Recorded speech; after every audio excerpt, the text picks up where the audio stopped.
A complete grant proposal includes copies of documents that prove three things to the grant funder. 1. Eligibility to apply. 2. Capacity to manage the grant award. And 3.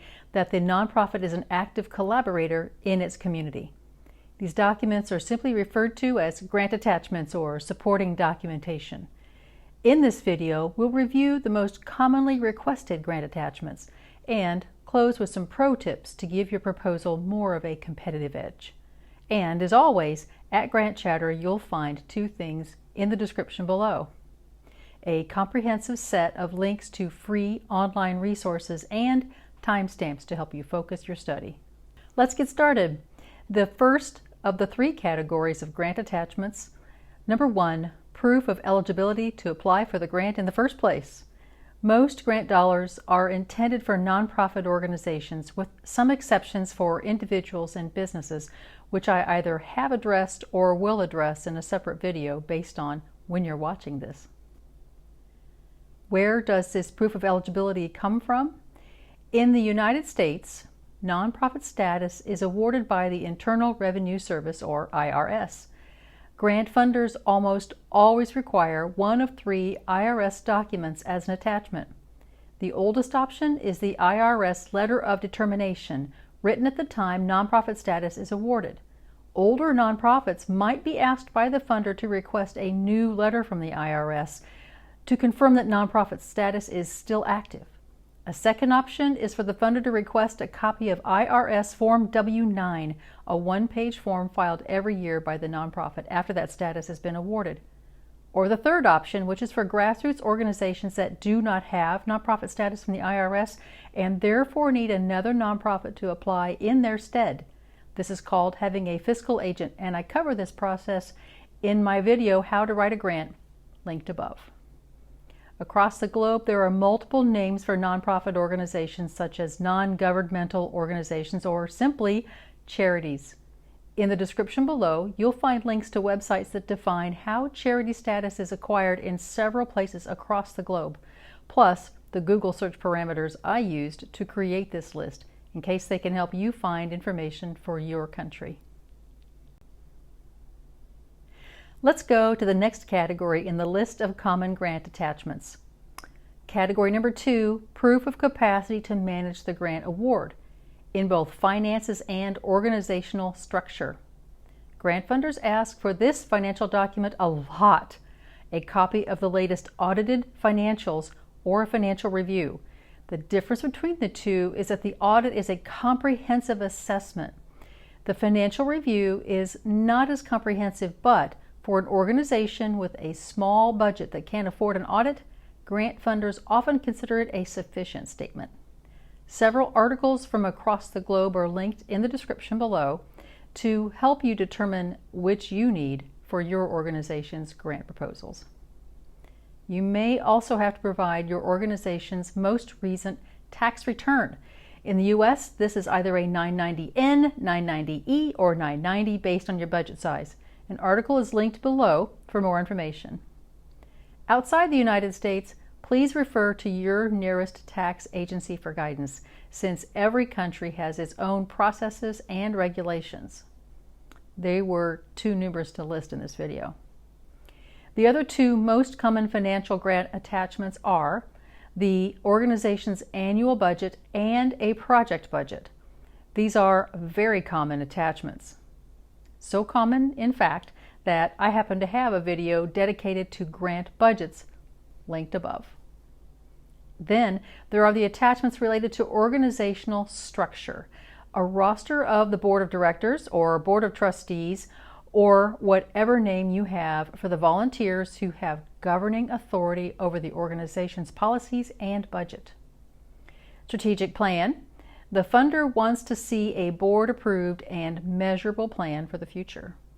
And the annual report. With this, the funder wants to see prior accomplishments to gauge the organization's capacity for program delivery. Okay, one more set of documents most often required as grant attachments. Number 3, your organization's community presence. Grant funders look very seriously at your organization's partnerships and collaborations. Why? A single organization cannot provide every solution or service in meeting a community need. Collaborating with other entities that are strong where our organization is weak only works to reduce the barriers toward improving a situation, and grant funders have required collaborations for years. In a grant proposal, collaborations are gauged by formal documents such as a Memorandum of Understanding, also known as MOU, or contracts. Both an MOU and a contract have a binding nature, and they spell out shared services for the target population to be served. You could also provide letters of support, which are not legally binding, but can also spell out specific goals for each organization in the partnership. We've looked at the what and why of grant attachments. Now let's ask a process question. How do I know which attachments the funder wants? Most simply and directly, we know which attachments to include by checking the funder's website, where they post their guidelines. Usually, that website will indicate that grant attachments will be submitted electronically, though occasionally a funder still prefers paper copies. The electronic attachments are submitted most often via a grant portal used by many grant funders to collect each applicant's information in exactly the same format. FYI, the very next Grant Chatter video to be produced after this one goes live is one on grant portals. Let's take a quick look at different funder websites. The Community Foundation for Southeast Michigan. This foundation supports just this region in Michigan, especially smaller nonprofits. The required attachments are most recent audit or financial review and a current list of Board of Trustees. Interestingly, the funder isn't asking for a W-9 or letter of determination, but sometimes funders will check on active nonprofit status themselves. Here is a list of optional attachments in case the documents don't fit the scope of a grant proposal. Letters of support, job descriptions or resumes of key staff.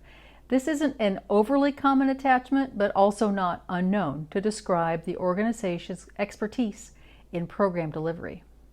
Last one, a signed Memorandum of Understanding with key partners. This funder, the Reese Jones Foundation in Dallas, Texas, supports regional and international programs and requires more financial statements than I listed earlier in the video. But these are not unusual either. Current year operating budget, year-to-date income and expense statement, otherwise known as a profit and loss statement, prior year statement of financial position, otherwise known as a balance sheet, most recent audit, project budget, and strategic plan. For international viewers, I looked at the websites of grant funders from every hemisphere across the globe. The lists included some of what I have already mentioned, but I can report that one attachment was listed by almost all of them, audited financials. One more section, the pro tips I promised at the start of the video.